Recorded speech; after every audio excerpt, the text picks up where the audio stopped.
여러분 안녕하세요. 롱제입니다. 빙하. 자, 여러분 이제 선거는 끝났고 앞으로 본격적으로 부동산 얘기, 경제 얘기, 그리고 뭐 인생 얘기도 하겠습니다만 인생도 아마 돈이랑 엮인 얘기를 많이 할 거예요. 그리고 이제 요청들을 주셨는데 제가 좀 연기를 시켰었죠. 아무래도 이제 안건이 중요한 안건이다 보니까 대선이란 부분이 제가 정규강의 이제 22기 다음에 원래 23기를 했어야 되는 타이밍이 좀 지나갔어요. 근데 이제 오늘부터 지금부터 접수를 시작을 하고요.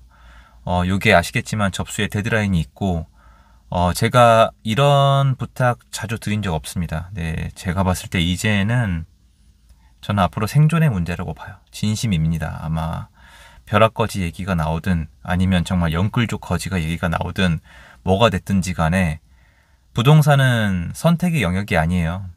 의무 참여잖아요.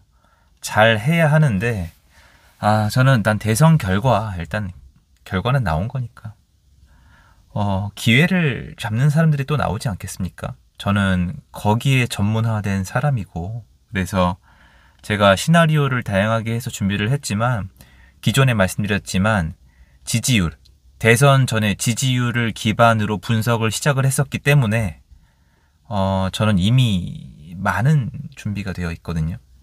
그리고 오늘 영상 내용을 들어보셔도 이거는 준비를 해야겠다라는 생각이 드실 거예요. 그래서 필요하신 분들은 아래 링크 통해서 저 어른공경 정규 강의 23기 확인이나 접수가 가능하세요. 매번 데드라인 지나서 연락들이 오셔서 좀 가능하면 필요하신 분들은 일찍 확인하시면 감사하겠습니다. 또 제가 최선을 다해서 준비를 하니까요. 저희 직원들이랑 7월 달에 DSR 3단계가 옵니다. 그리고 제가 영상들을 찾아봤는데 요게 아마 또 시장을 출렁거리게 하거나 뭐 무너뜨릴 수도 있다는 분들도 많은데 요거 좀 내용이 약간 복잡해요. 지금부터 시장은 그렇게 단순하지 않거든요. 그래서 약간은 피로감이 있는 요즘이겠지만 좀 집중해서 들어주시면 감사하겠습니다. 긴 시간 동안 설명할 건 아니니까요. 일단 지난 3년간의 시장에 대한 이해가 필요한데요. 3년 동안 시장은 정부가 대출을 풀면은 좀 살아나고 대출을 묶으면 죽었습니다. 여기서 좀 더 자세히 들여다보시면요. 시장이 어떻게 살아나고 어떻게 죽었냐면은 거래량, 풀어주면 거래가 좀 되고 묶으면 거래가 줄고 그래서 예전에 비해서 역사적 평균을 내봤을 때 거래가 굉장히 없었던 시장에서 말 그대로 없는 거래량 가지고 시세를 꾸역꾸역 만들어 왔던 시장이고 이 안에서 똘똘한 한 채, 다양한 규제 때문에 규제가 한두 번 나왔던 게 아니에요. 문재인 정권 때부터 계속 만들었던 규제잖아요. 그 덕분에 똘똘한 한 채란 이 정책 덕분에 풍선 효과로 똘똘한 한 채에 해당하는 곳들만 그 유동성이 남아있는 유동성이 몰려가면서 얘네만 많이 오르고 나머지는 찬밥 신세였다 이겁니다. 자, 그런데 DSR은 왜 나오는 거냐면은 아무튼 가계부채 뭐 좀 관리 아니면 또 과도한 부채에 대한 통제 이런 개념이기도 하고 예전에 금리가 많이 올라갔다가 앞으로 내려갈 거니까 그때 부동산에 자극이 갈까봐 안전장치이기도 해요. DSR 1단계, 2단계, 3단계에 나눠서 시행을 하는데요. 이게 총 24개월, 2년이란 기간 동안에 3번에 걸쳐서 하는 겁니다. 제 기억에 24년 2월 그리고 24년 10월 8, 9개월 있다가 25년 6월 7월 얘기 나오다가 7월 달에 시행을 하는 건데 이 요지는 이거예요. 스트레스. 말 그대로 대출을 덜 해주겠다. 대출을 받는데 스트레스를 받게 하겠다는 건데 요걸 좀 나눠서 보셔야 된다는 게 무슨 뜻이냐면은 지난 3년 동안의 시장 모습 그대로 간다면은 얘는 효과가 있죠. 어떤 효과가 있냐. 거래를 줄이고 일정 지역에 금매가 나오게 할 겁니다. 그리고 제가 이 모든 걸 설명드리기 전에 여러분에게 반드시 말씀드리고 싶은 게 있어요. 지금 대출을 막 통제를 하잖아요. 사람들이 문재인 정권 때는 규제를 빡시게 하고 윤석열 정권엔 대출만 약간 쪼인다고 생각을 하시는 분들이 계신데 부동산 전체 시장을 두고 봤을 때 부동산은 경제 시장의 일부분이에요.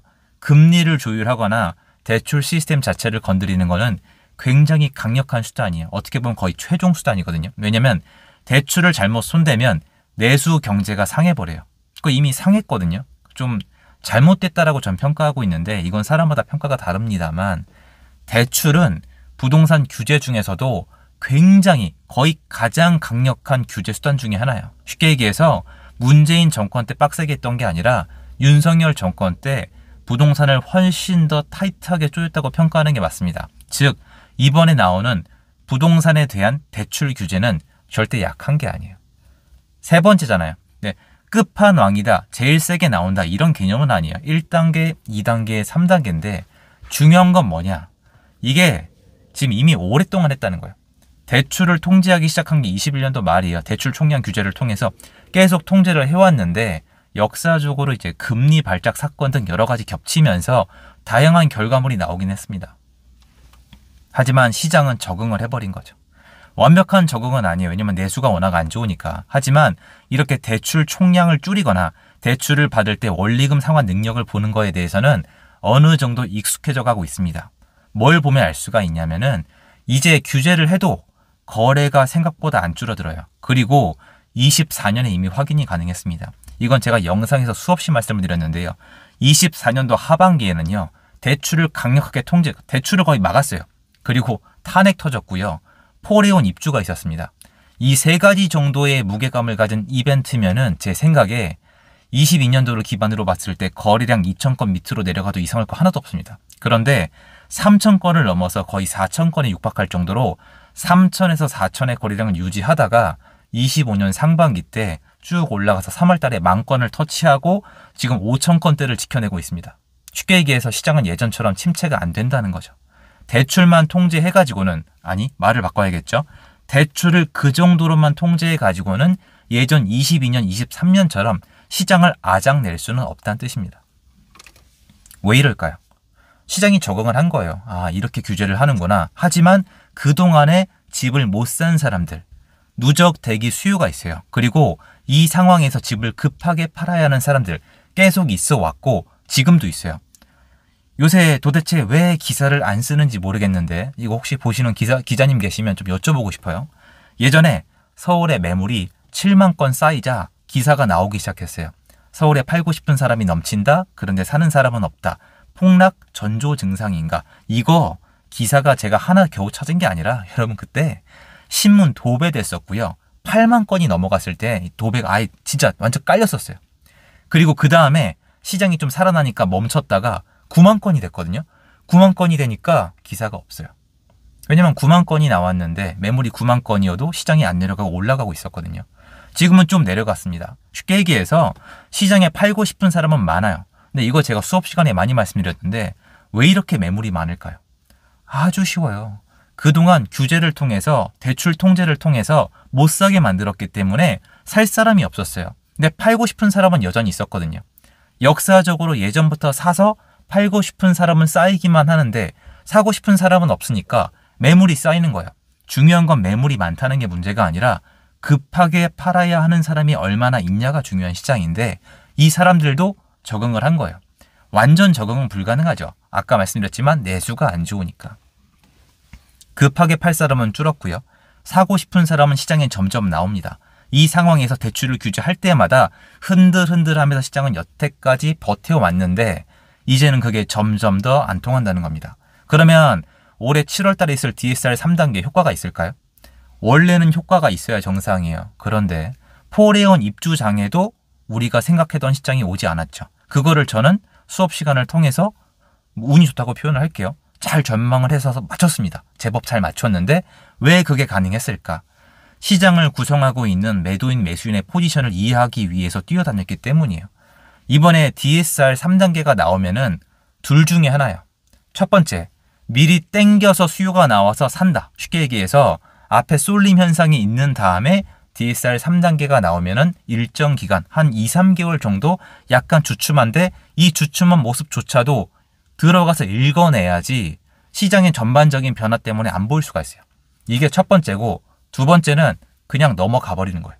말 그대로 그냥 사람들이 이미 알고 있었으니까 DSR 규제가 나오기 전에 시장이 살아나면서 이것 때문에 시장이 활력을 되찾는데 DSR 3단계가 시행이 돼서 누르는 효과가 있었지만 이게 눈에 안 보이는 효과. 쉽게 얘기해서 시장에 가해지는 데미지가 잘 안 보이는 것처럼 보이거나 또는 그 전에 시장이 자극을 받는 모습을 보일 수가 있습니다. 그리고 무엇보다 중요한 제가 이번부터 강의에서 가장 많이 강조드릴 부분, 정말 제가 어디서 찾아보질 못해서 너무 답답한데 이제 하반기부터는 시장의 본판이 바뀝니다.